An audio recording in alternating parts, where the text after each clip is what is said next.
Hey, good afternoon, everyone. This is Bob Gumbs, and this is the Concerned Forum. And today, I want to speak to everyone about how the Marvin Gaye used to sing it, about what's going on. And we have quite a few things going on. Now, as you know, well, let's see. We have the various party primaries, the Republicans, the Democrats. We got that going on. And unfortunately, and our condolences to the family, I see here, I brought along my copy of the Village Voice, and they're talking about the demise of Supreme Court Justice Scalia, and the turmoil that has arisen because of his, and it really was premature death. But then again, death is usually something that we consider premature. But unfortunately for the country, it leaves us a justice short. However, the court can still function, as you know, with 8 justices. Now, this, of course, ties in to the primaries, because both sides are using the death of Justice Scalia. Both sides are using his death as, I don't know, waving a red flag, as it were, saying, oh, well, we got to fight to take the White House so that we can get our guy on the Supreme Court. Well, I'll tell you quite frankly, and it's kind of amusing and it's kind of sad at the same time. The Republican side of the House, the GOP side of the House, they're acting like maniacs. Primarily because of the Trump phenomena. But I think that it's kind of pathetic, really, when you think about it. Now, when was it, yesterday?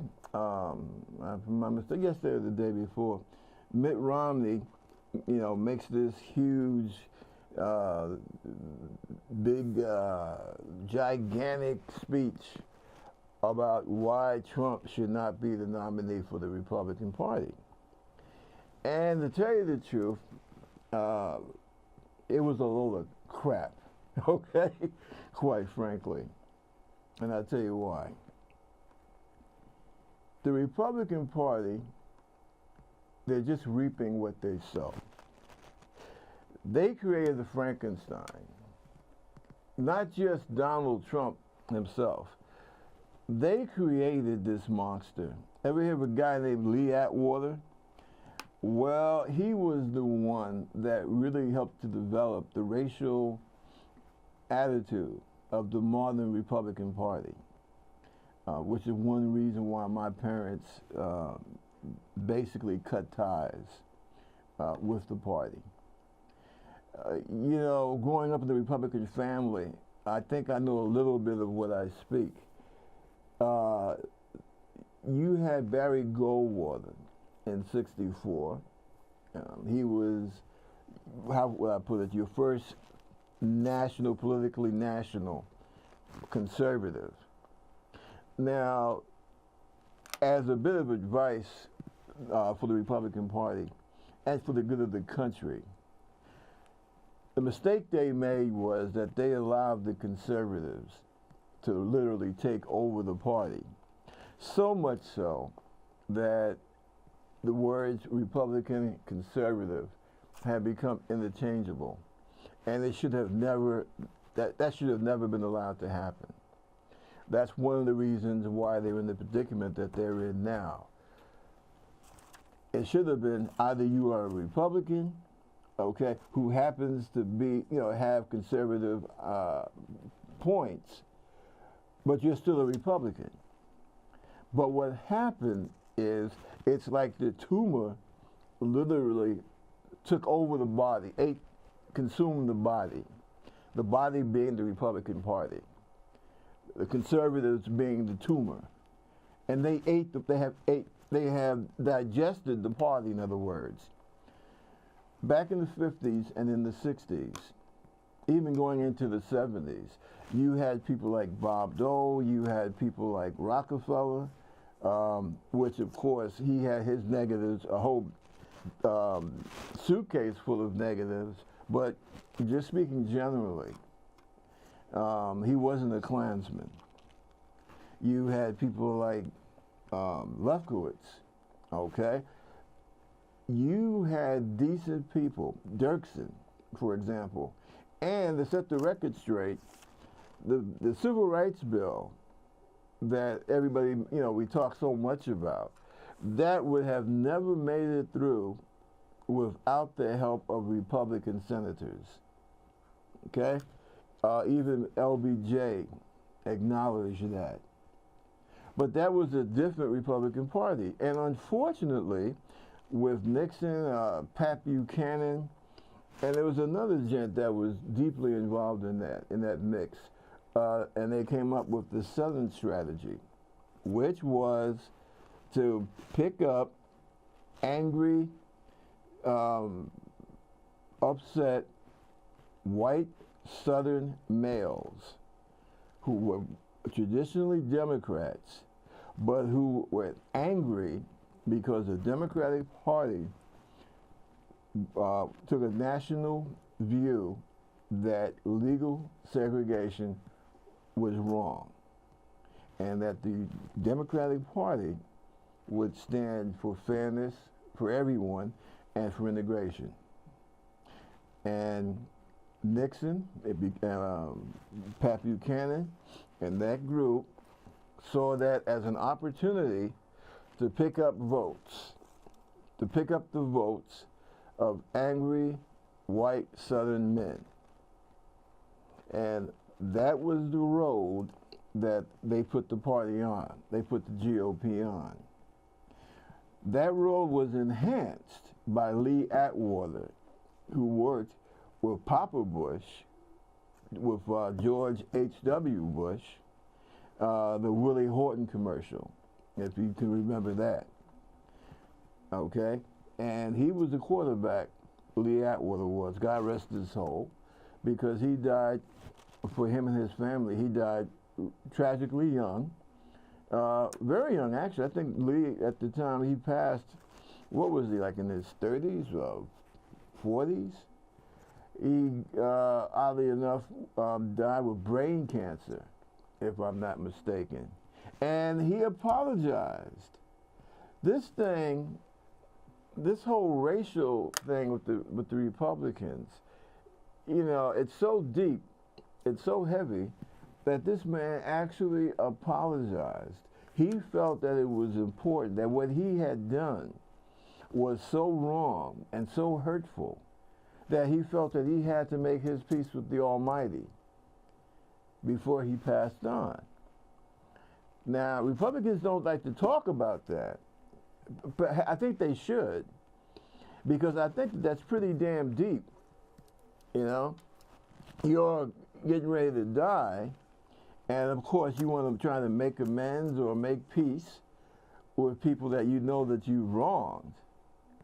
And this man felt that he had to make it right to a whole group of people, a whole ethnic group, before he died. And so he did. So I won't sit up here and denigrate his memory, but I will point out essentially what he did, what he created. And he was the one that really, how should I say, was like the step-parent. I'm probably using the wrong term, but because he didn't invent the Southern strategy, but he was the one, he was the person that fine-tuned the Southern strategy and went on to make it effective. He was the one that took the old hateful Southern Democrat, and he took that and he recreated it to a modern day Republican. In other words, what he did, he took the hood and the sheet off of the Ku Klux Klan and he put them in a business suit. And he put them in one of the two major parties. And that is, unfortunately, that's what he'll be remembered for. Now, he made his peace with the Creator. So there's no sense in constantly, beating on him. But we can talk about what he did, okay, and the results of his creation. So when I see these Republicans now trying to come up with all these crazy Rube Goldberg schemes to try and stop Donald Trump from getting the party's nomination, to me, it's friggin' hysterical, quite frankly. You made your bed. You have a choice. You can lie in it, or you can repudiate it. And see, the funny thing is that every time they're faced with this, am I going to repudiate or am I going to lay down? They always choose to lay down. Point in question. 2008, first black president, first person of color ever elected to the presidency of the United States. And what do the Republican poobahs do? What do they do? The guy hasn't even walked into the door yet. Had he taken his inauguration, his oath? I don't even think he did that. The guy hasn't even walked in to check out the drapery, okay, in the West Wing. And before President-elect Obama has a chance to do that, the poobahs of the Republican Party, of the GOP, are down the block calculating, working out a plan to make sure that this guy's presidency is going to be ineffective. Now, politics is one thing, but when you're talking about destroying a presidency, doesn't that, to me, that seems like you're trying to destroy, essentially, a country. Because we run our nation through our elected representatives and our chief executive, with input from our Supreme Court. So if you're saying that you're going to literally destroy the effectiveness of one of the three branches of government, well, in my opinion, I think that's tantamount to treason. Now, of course, freedom of speech, association, political beliefs, okay, I get all that. But I'm sorry, you're telling me that you're trying to destroy the presidency. Well, to me,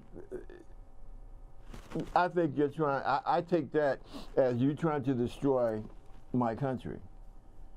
Now, here goes the deal. Republicans, GOP, they're constantly running behind this thing called patriotism, which is funny because most of the loudmouths who are constantly talking about patriotism never spend a day in uniform, but that's another story. However, they're so quick to try and impugn the patriotism of those who disagree with him. And on that, how should I say, on that foot, that's how they launch their attack on Barack Obama. And I don't want any mistakes here. There are many things that I disagree with.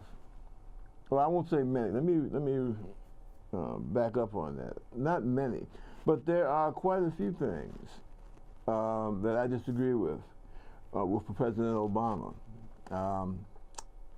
I think that he should have fought harder on certain issues. I think that he should have immediately gotten our people out of Afghanistan, especially after we put an end to bin Laden. Iraq, however, as soon as he got in the doorway, he should have got, okay, we're out of here. I don't believe in the empire of the United States. I believe in the Democratic Republic of the United States, but not an empire. Now, another one of the problems that we see with the GOP is that we don't, excuse me a second, because we're having some technical difficulties. Let me see if I can get some help with that.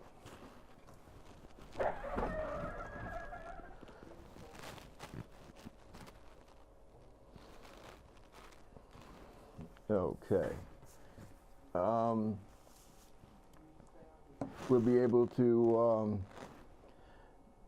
take care of this momentarily. I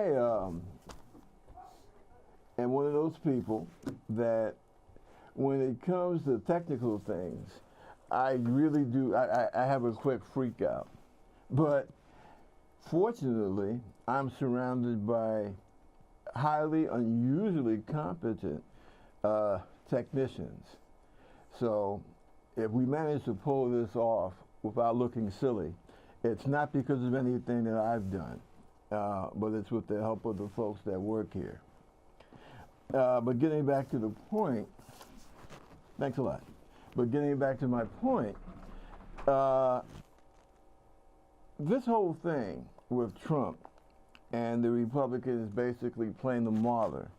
Oh God, well, we can't allow someone like Donald Trump to be our party's nominee. Well, as I was saying previously, that's a lot of BS because they created the beast. Now, in the election of, excuse me, of 2012, you saw Mitt Romney, the same guy that gave that fire and brimstone speech against Trump the last 2 days. You saw the same guy literally genuflect to Donald Trump when he was running against Obama in 2012. Now, I don't agree with Trump's assessment that Romney lost an election that he should have won. Frankly, I don't see any way that Romney could have won that election. He came across as being a rich, arrogant bastard, quite frankly, and that's why he lost. You can't go and condemn half the half the United States of America and expect people to vote for you. It's not going to happen, and it didn't happen. But the rest of what Trump was saying was correct. He was a lousy candidate, Romney was. A terrible candidate. And he should acknowledge that. And what he should have done in his speech day before yesterday, he should have used that time to basically set the record straight and to apologize to the American people for what the GOP has been doing for the last 30, 35 years, in that they have done their best to spread racial hatred without looking or trying to sound too racist. That's another thing they don't like about Trump. Trump doesn't use cold words. Something in this guy's mind just says, well, I see an N, I'm going to say N. And that's the way his brain operates, apparently. And that's what bothers the GOP, because the world sees them for who they are. And that's the problem. Now they want to do everything they can to basically try to squash and eliminate Donald Trump, because it's a reflection of them. They want to, in other words, they want to break the mirror. But it's too late for that. even if they managed to somehow stop Donald from becoming the GOP's nominee, it's over. It's done. Well, by that I mean we have now we've now reached a point in history. This is a turning point. Okay. Trump wants to, he wants to basically take some kind of air gun and clean out the Republican Party. I'll be honest about it. Some of the things that Trump says are true.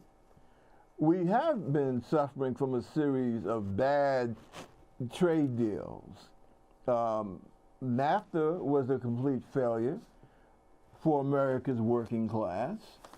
Was it TPP? I always get that, I guess too many P's in the pronunciation. But that treaty that Obama seemed to like so much, that's another dog, frankly. And when I mentioned earlier about things I disagree with the president, that's one of them. He's hooked on this free trade business. And free trade, number one, nothing in this life is free. Okay, number two, Americans have been suffering ever since we really got into this concept of free trade.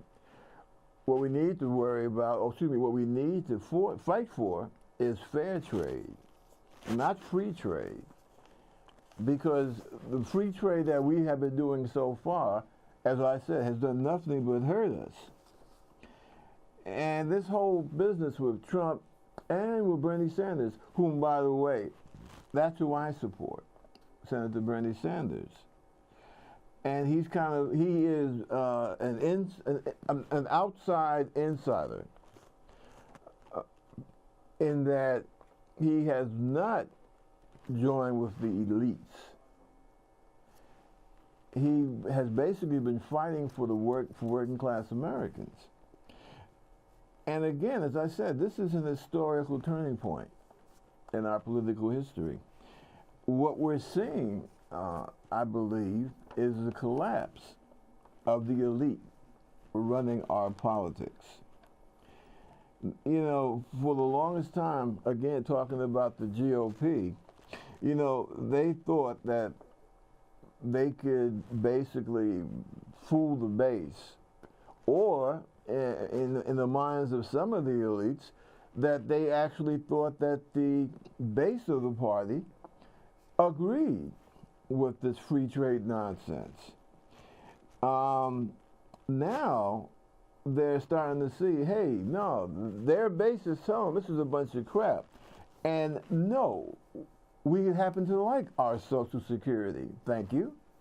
And we don't want you to try and cut it or end entitlements or any of the other nonsense. That's their base now. That's the Republican white male base. All right, that's what they're telling them. Now, they are trying to make a point. Unfortunately, one of the problems that we have in this country is that populism, because of our history, has a tendency to kind of blur into like a racial identity thing. Well, number one, there's no such thing as race. Any scientist will tell you that. What you have ethnic and cultural differences. And unfortunately, too many times, those in power have tried to use those differences as a means to divide us. And that's wrong, and people need to be aware of that. I think that's like a primary example when you look at the South.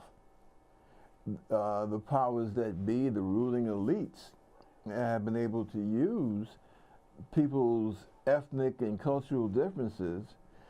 They managed to use that as a weapon, as a wedge, to keep people from joining together and fighting for things that would benefit and enrich the whole group of people, people as a whole.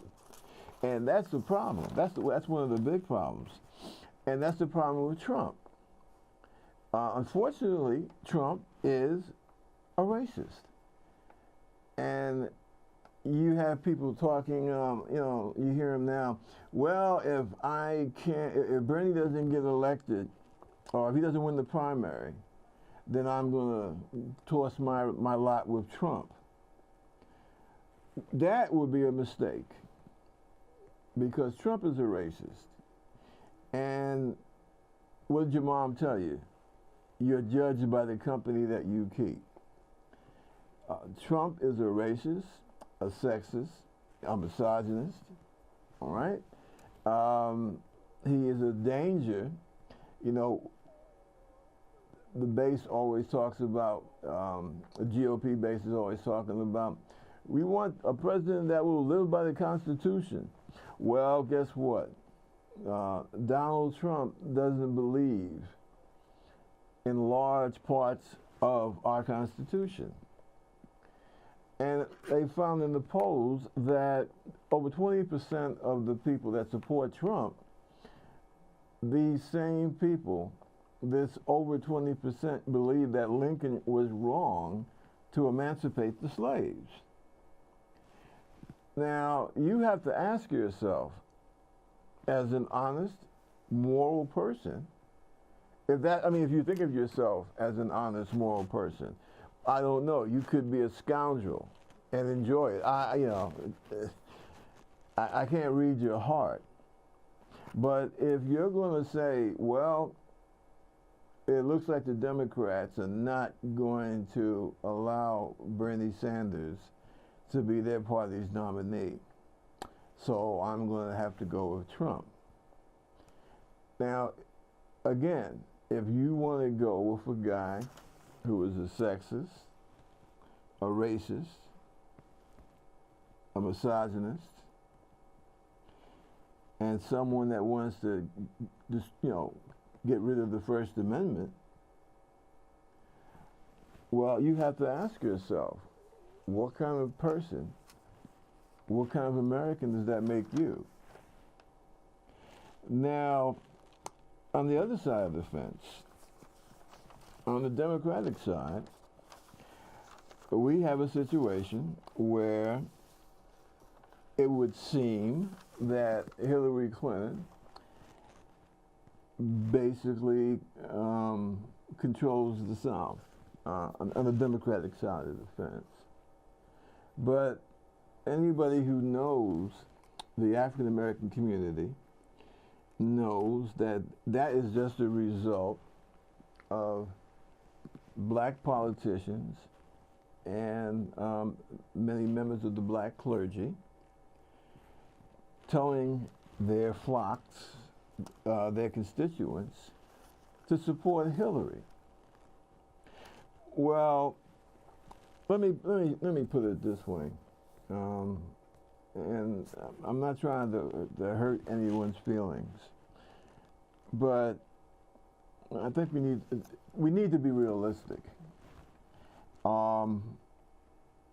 If I seem like I'm going slowly over this, I am, because I want to be very careful in what I'm saying, and I don't want to be misunderstood. Now, I'm a northerner, obviously. We're here in New York. I'm born and raised in New York, but I have strong connections with the South. My mom was, God rest her soul, was a native Virginian. When Virginia, as they say, when Virginia was really Virginia, she fled the South, literally. I think it was like about right after the start of the Great Depression. And she came, she fled there to come to New York. Because at that time, for black people, for young black folks especially, a place like New York up north represented freedom. So let's bear that in mind. My late wife was also from Virginia. I don't know, maybe I have a thing about Virginia ladies for that reason. both my mom and my late wife were beautiful Virginia ladies, in mind as well as in heart.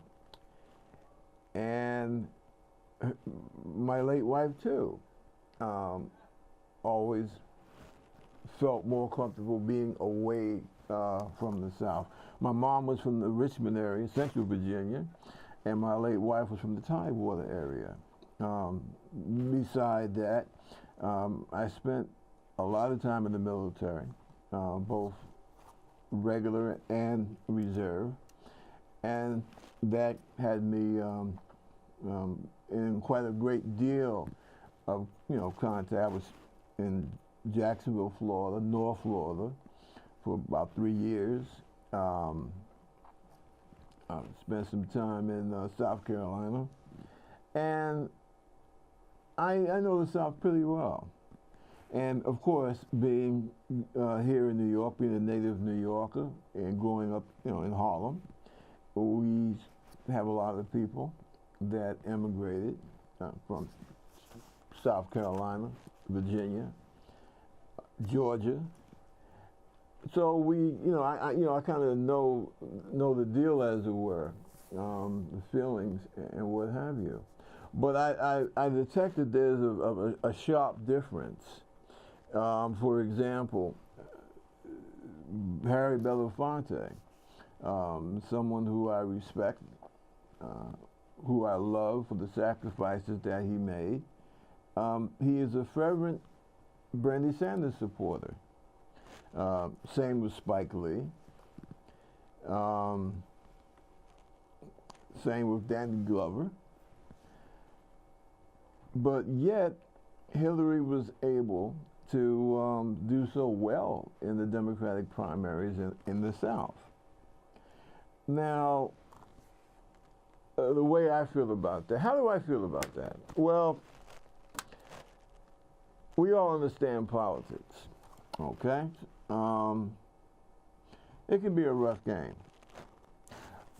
But one of the things I don't like about the way this whole thing went down with the Democratic primary so far, I don't like the way that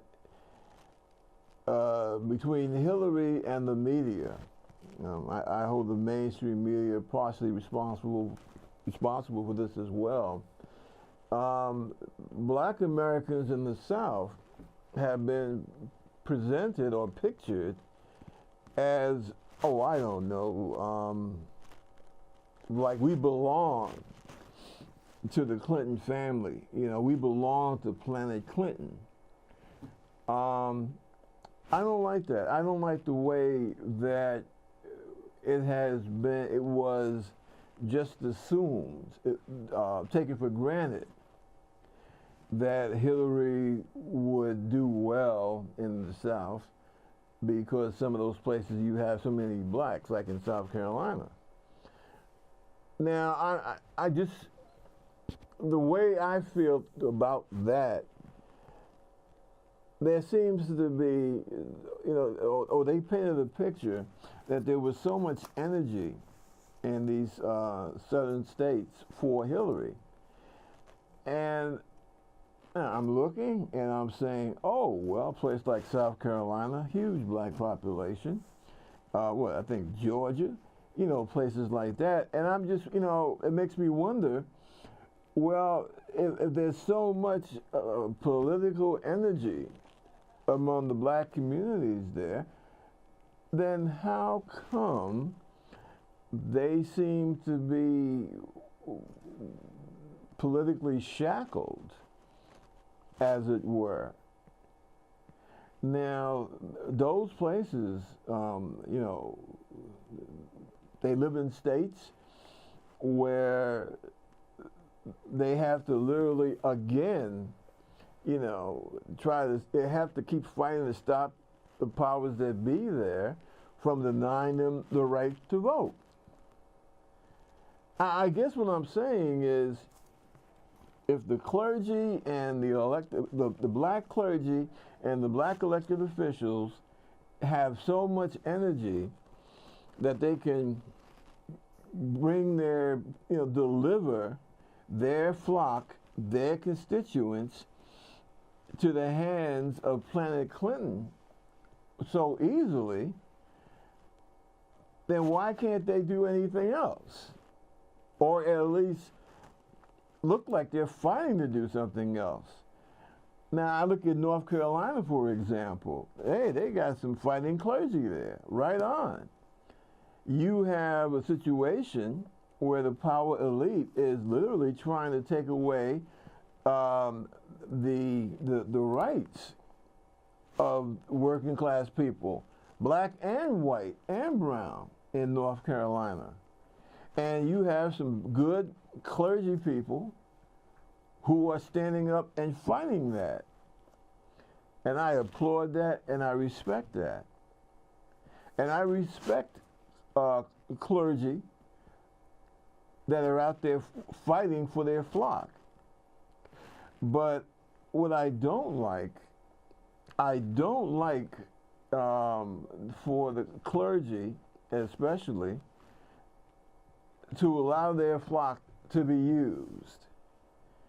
And the way that this whole thing was done with Hillary and this talk about the firewall, as a black American, I resent that. I truly do. Because number one, black people are not a monolith. You have black folks who are out there campaigning to the bone for Bernie Sanders. And we need to make people aware of that. Now, remember a little while ago, before I had my technical difficulties here, I made the point that this election, this is an historical turning point, because the base, the American political base, are standing up and they're saying we're sick of it. Now, some parts of of the elite, you might not like it. You might not like the way that parts of the base are choosing to stand up and represent themselves. That's what the whole thing of Donald Trump is about, because he is indicative, and I would say not just for the Republican Party, but for the American political base in general. The problem with Trump is that he comes from that right-wing side of the base, which means that he can't get past his own biases and hate to be an effective spokesman for the working base of the American body politic. You see my point? He's an indication of people being fed up with a system. He is a bad indication because it's very difficult, it's damn near impossible to overlook the indication that, of what he's saying. It's hard to overlook the disenchantment that he represents, because it's so covered over by the crazy misogynistic talk, by the hateful racist talk.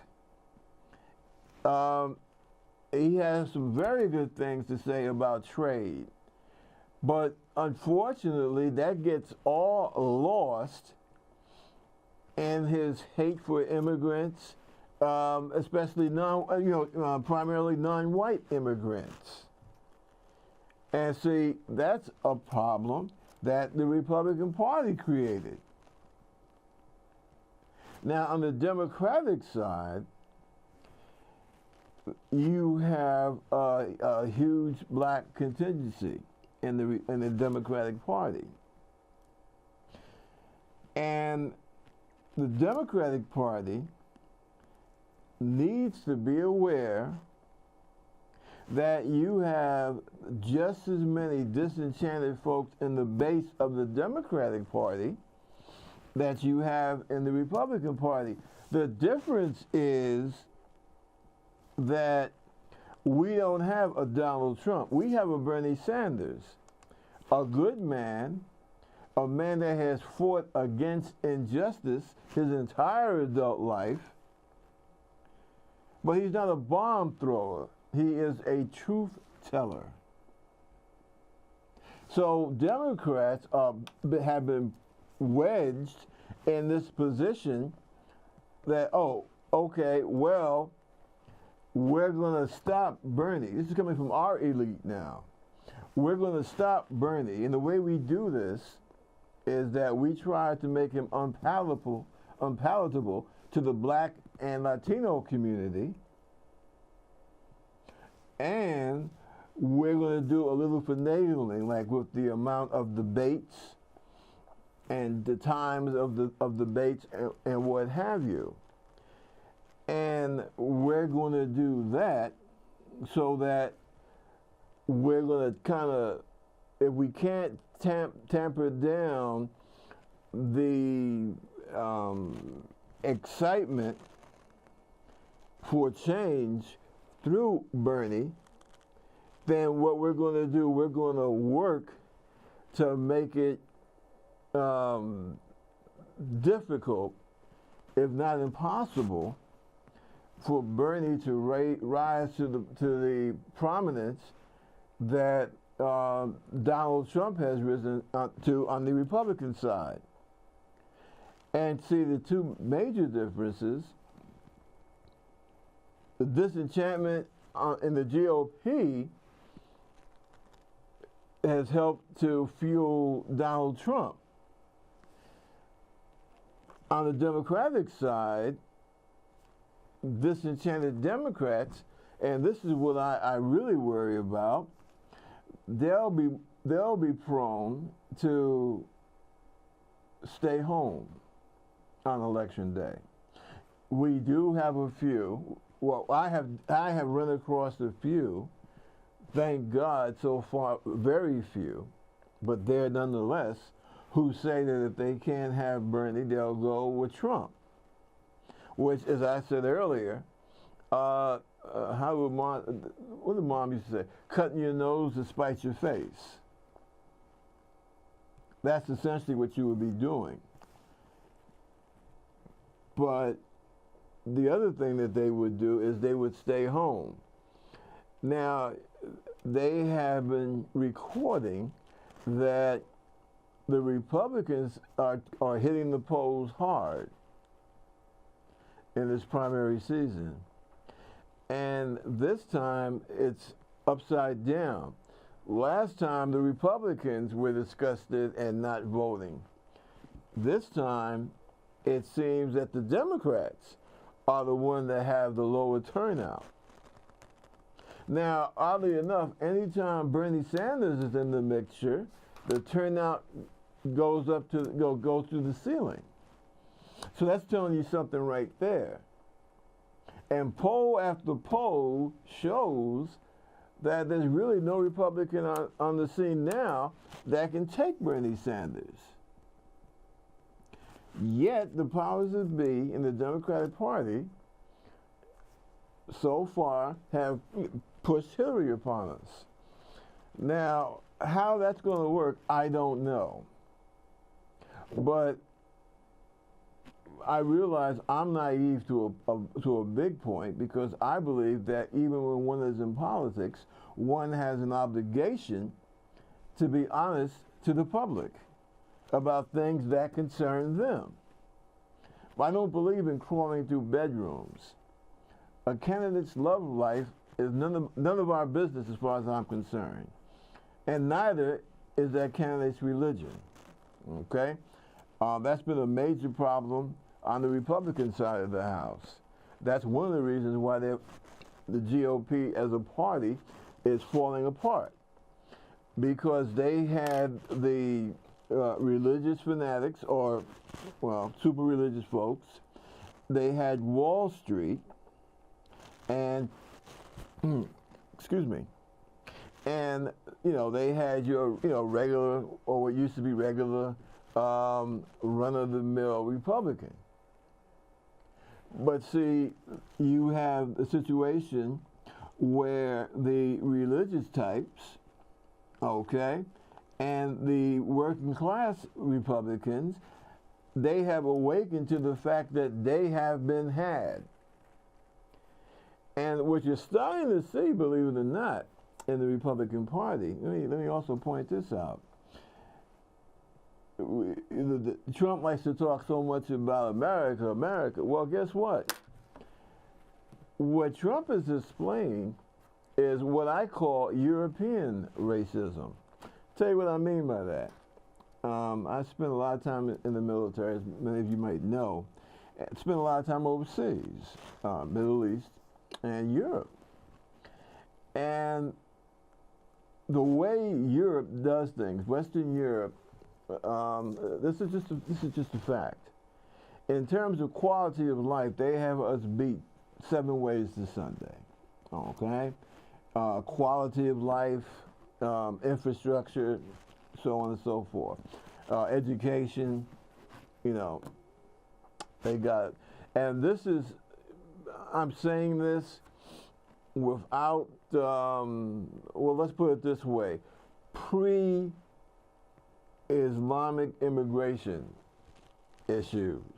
By that, I mean, I'm talking about before Western Europe was directly confronted with these, you know, couple of million Islamic immigrants coming in at the same time, right? That's what I'm referring to. Prior to that, prior to Bush Jr. essentially blowing up the Middle East and creating, you know, excuse me,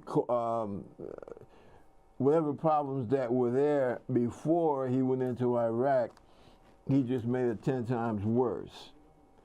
But before all that, Western Europe beat us hands down in terms of quality of life.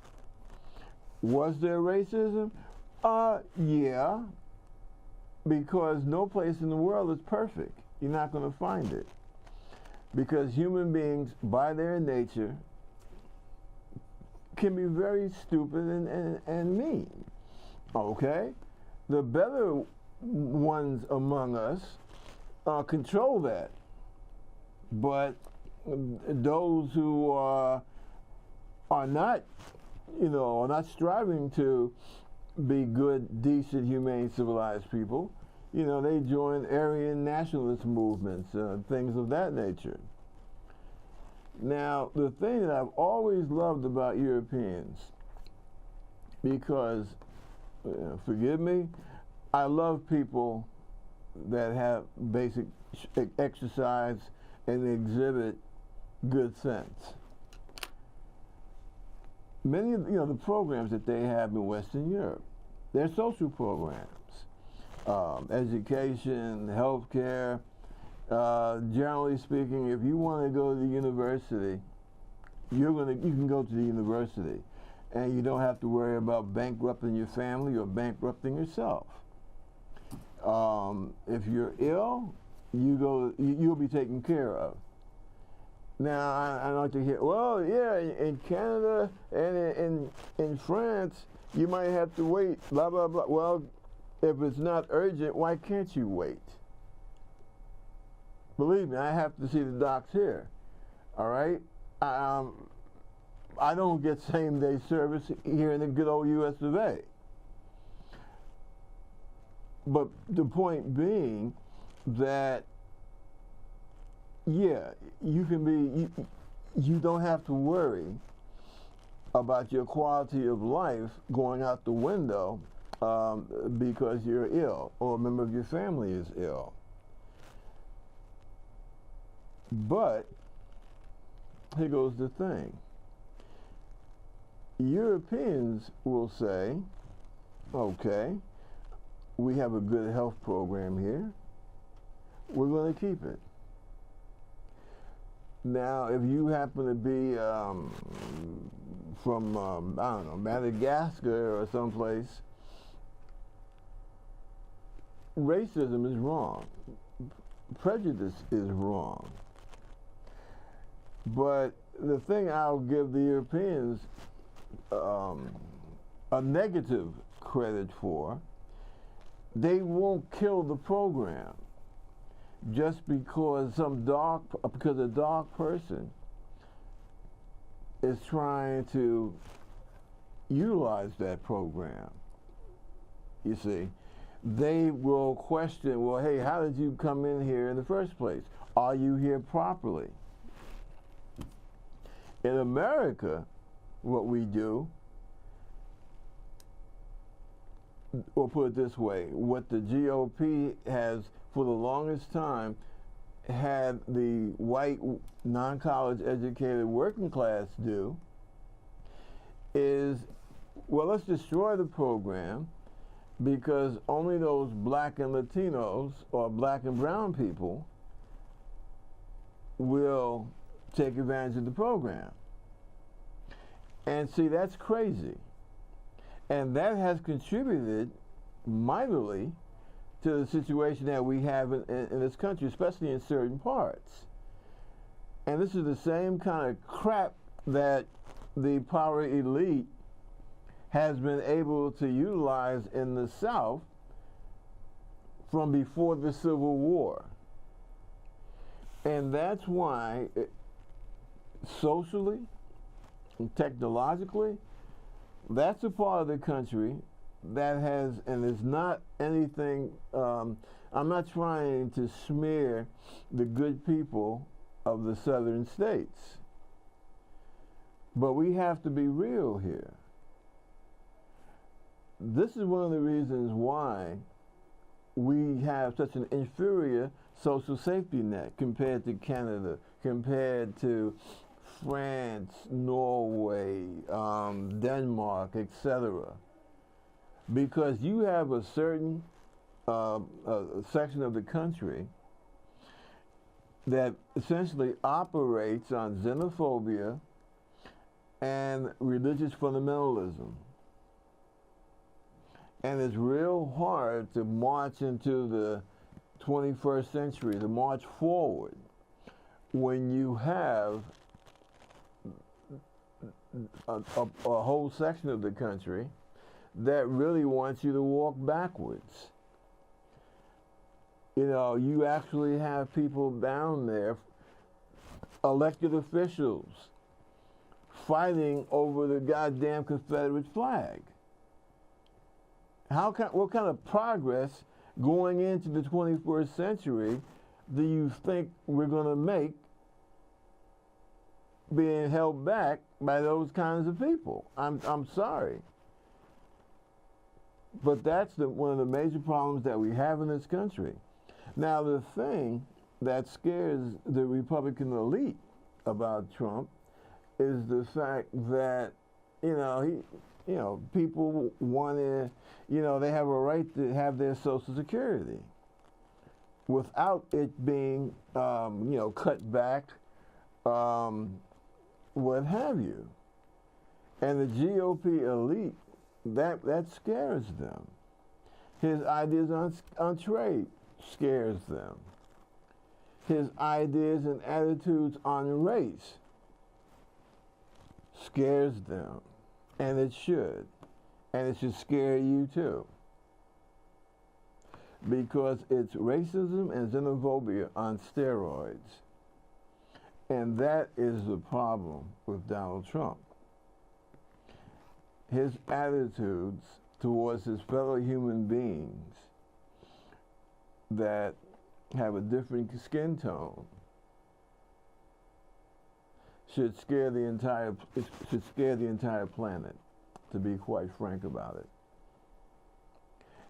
And it's sad, really, because his attitudes on race, they wipe out practically all the good things that he has to say about trade. And that's a shame.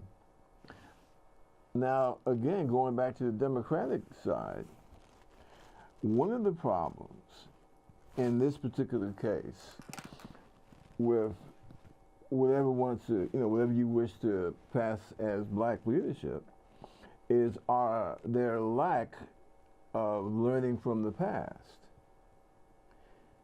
We have to remember that the problems that we're dealing with now with black and brown America, a lot of those problems, whether intentionally or not, developed during the time of the Clinton reign in the 90s. And I call it the Clinton reign because they were honest about it. They've always said, you elect one, you get both of us, which is fine. The question comes in, do you have a track record of doing things to help working class and black and brown and America of color, or do you have a track record that shows that you've actually done things that have hurt working class America and people of color? That's the question that should have been asked before the black clergy down south and the elected officials in the Black Caucus should have been asking before they gave the Clintons a blanket endorsement. That's all I'm really trying to say. This is not a hate Hillary contest. Oh, no. Because there's a possibility that she might wind up being, and I am a Democrat. I'm for Bernie Sanders, and I am a Democrat. So Hillary might well wind up being the party's nominee. But all I'm saying is that you treat your constituents, no matter what color they are, with respect, and give them credit for some type of thinking process. You just don't herd them all together and say, hey, you support her. No, that's wrong. Now, I made my point so far. We'll see how this primary season goes.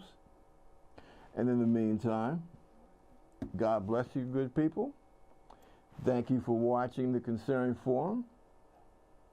And we'll be very happy to see you at the same place and at the same time next Saturday.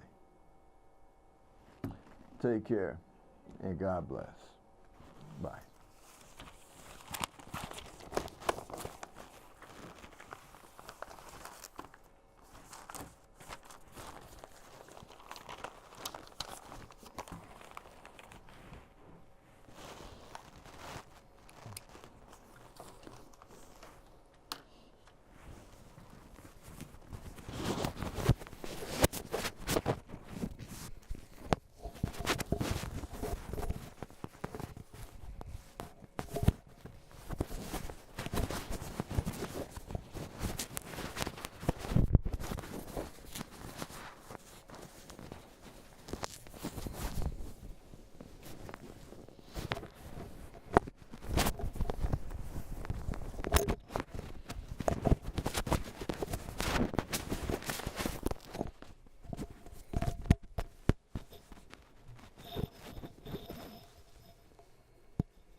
Did I handle it okay though?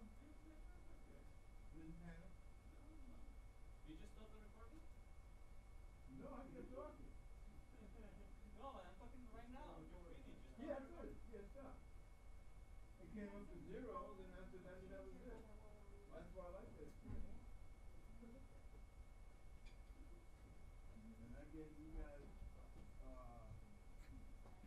marvelous praise